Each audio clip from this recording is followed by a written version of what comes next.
तो विश्वास करो कि ये सत्य है भगवत प्राप्ति की, जिसमें सबसे पहले विश्वास क्या करना है कि ये सत्य है। आपने सत्य का विश्वास कर लिया तो दूसरा क्या होगा, चैतन्य का अनुभव, कि साक्षात चैतन्य, जड़ नहीं है ठाकुर जी। जैसे हमारी त्वचा है, जैसे हमारे गाल हैं, जैसे हमारी आंख है, जैसे हमारी नाक है, ऐसी अनुभूति होने लगेगी। ठाकुर जी के भी ऐसे ही हैं। और इन सब से तीसरा क्या होगा, आनंद की प्राप्ति। तो विश्वास, अनुभव और प्राप्ति, सत्य, चैतन्य और आनंद, ये तीन भगवान के रूप हैं। विश्वास तो आपको करना पड़ेगा, बिना विश्वास के इस भाव में आप प्रवेश नहीं कर पाओगे। दूसरी बात, ठाकुर जी के तीन गुण हैं। कौन कौन से तीन गुण हैं? उत्पत्ति, पालन और प्रलय। इस संसार को बनाना, इसका पालन करना और इसका लय कर देना, ये ठाकुर जी के तीन गुण हैं। विश्वोत्पत्त्यादि हेतवे। जैसे एक बालक छोटा होता है, मिट्टी का कुछ बनावे, फिर उसका कुछ दिन पालन करे और एक दिन उसका दिमाग ऐसा होता है वो खुद के पैर से ही उसको तोड़ देता है। खिलौना खरीदने के लिए माता पिता से जिद करे, फिर उस खिलौने की देखभाल करे और एक दिन खिलौना ही तोड़ दे। ऐसे ही ठाकुर जी पहले सृष्टि को बनाते हैं, उसका पालन करते हैं और एक दिन संहार कर देते हैं। तापत्रय विनाशाय। तीन प्रकार के ताप होते हैं। ताप मतलब दुख, आदि दैविक, आदि भौतिक, आध्यात्मिक। उन तीनों तापों का जो विनाश करते हैं, जो नाश करते हैं। तापत्रय विनाशाय श्री कृष्णाय वयं नुमः। ऐसे श्री कृष्ण को हम बारंबार प्रणाम करते हैं, नमन करते हैं। ठाकुर जी के हो जाने के बाद बंधुओं एक चीज बहुत ध्यान से सुनना, पीड़ा जीवन में आएगी पर अनुभव नहीं होगी। एक संत थे, ध्यान से सुनना।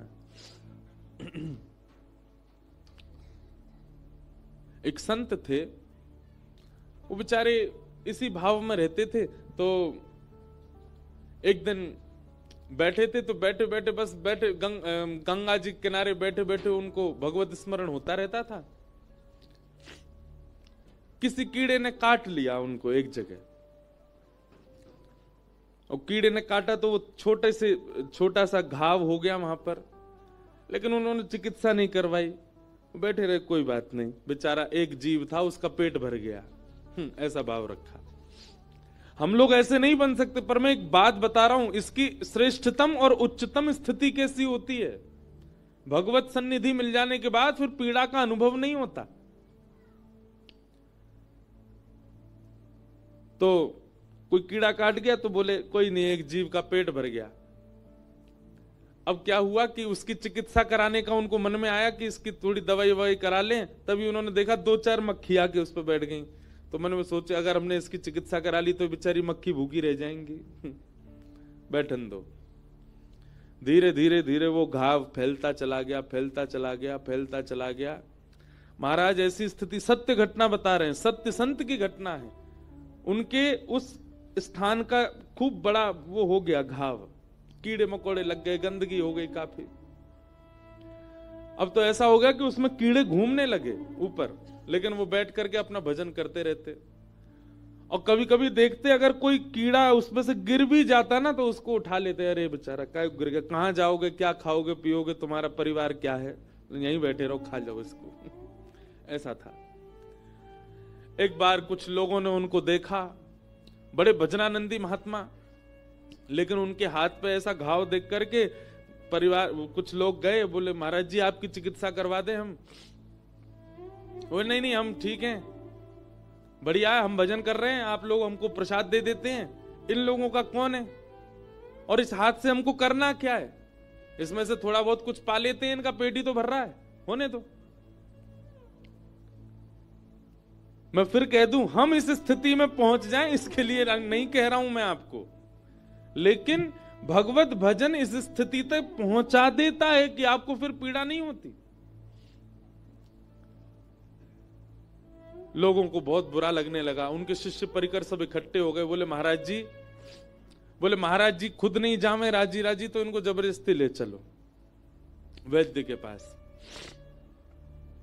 जैसे ही उनको ले जाने लगे महाराज उठा करके, तुरंत वो बोले, अगर तुम लोग नहीं मानोगे, जबरदस्ती मुझे वैद्य के पास ले जाओगे, मैं श्राप दे दूंगा, तुम सबके परिवार का नाश हो जाएगा। महाराज जी का ऐसा कहते ही सबने छोड़ दिया, नहीं नहीं महाराज जी आप ऐसे ही रहो। अच्छा देखो संसार कितना विचित्र है। पत्नी के सिर में दर्द हो रहा हो या पत्नी को पीड़ा हो रही हो, नहीं जा रही हो डॉक्टर के पास, पति जबरदस्ती ले जाए, पत्नी रास्ता में कह दे तुमको कसम है मेरी मत लेके जाओ, पति फिर भी ले जाएगा। लेकिन संत महापुरुष भजनानंदी अगर यूं कह दे तुम्हारा नाश हो जाएगा, तो ठीक है महाराज जी आप पड़े रहो, नहीं लेके जाएंगे, कोई बात नहीं। पत्नी बच्चों की ना करने पर भी हम ले जाते हैं, लेकिन कई बार साधकों के गुरुजनों के मना करने पर हम छोड़ देते हैं, कोई बात नहीं मना कर रहे हैं काय को ले जाएं।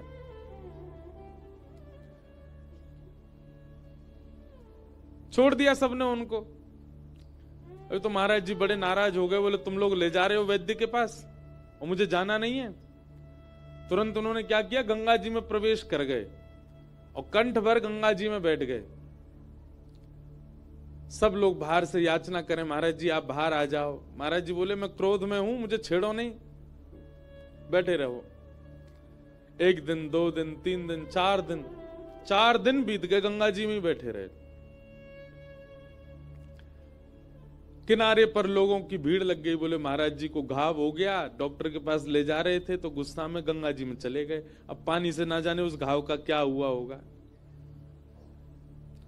4 दिन बाद उन संत को पता नहीं क्या हुआ, निकले और जैसे ही बाहर आए तो मुख तो उनका था सांवला सांवला सा, और मुख से लेके नीचे तक सारा अंग बिल्कुल श्वेत वर्ण का हो गया, और वो घाव भी बिल्कुल स्वच्छ हो गया, बिल्कुल ठीक हो गया। बाहर आए, सबने कहा बोले महाराज जी आप तो काया पलट करवाया है अपना, चरणों में प्रणाम किया। बोले घाव कैसे ठीक हो गया? बोले गंगा जी जाने। सब उनने मंगल किया। मतलब पीड़ा होने पर कष्ट नहीं और पीड़ा दूर हो जाने पर प्रसन्नता नहीं। ऐसा होता है एक भक्त का जीवन, एक वैष्णव का जीवन। हम इस स्थिति में तो नहीं जा सकते, हमको तो न कोई सुई चुभ जाए, चींटी काट जाए तो हम भागें, पर कहीं ना कहीं भजन आप कर रहे हैं और वो भजन आपको फलीभूत हो रहा है, उसका ये प्रमाण है कि संसार की पीड़ा आपको पहले से कम कष्ट देने लगे। समझ जाओ भजन लग रहा है, पहले के समान आप कष्ट में हैं, पहले से अधिक कष्ट में हैं। लोग करते तो भजन है, नाम जप कर रहे हैं महाराज पूरे दिन, और जैसे ही रोटी खावे पहुंचे रसोईया के आगे, ए भाई कहा कर दिए तेने तो नमक ही नहीं डाला, इसमें थोड़ा नींबू तो निचोड़ो, इसमें थोड़े चाट मसाला तो डालो, इसमें थोड़ी न मिर्च तो डाले। जीव का चटोरापन नहीं जा रहा और करते भजन है, वो भजनानंदी नहीं है। वस्त्र पहन लिए तो दर्जी की क्लास लगा देते, नहीं यहां तो ये बढ़ा दियो, तेने यहां तो यूं कर दियो। हम सत्य बताएं अपनी बात, हमारे पंडित जी यहां नहीं आए हैं बेचारे, लेकिन ऐसे प्रेमी पंडित जी हैं, वो कई बार अपनी बगलबंदी पहना के भेज देते हैं हमको। हाथ कस गए, यहां से कमर कस गई, और ऐसे कितनी बार कथा करके आ चुका हूं मैं। कितनी बार तो यहां से बगलबंदी फटी होती, किसी को पता भी नहीं होता, 5-10 हजार प्रणाम और कर जाते हैं लोग, बाद में पता चली पीछे से फट रही है। अद्भुत है हमारे महाराज जी। लेकिन पहले फर्क पड़ता था, अब नहीं पड़ता।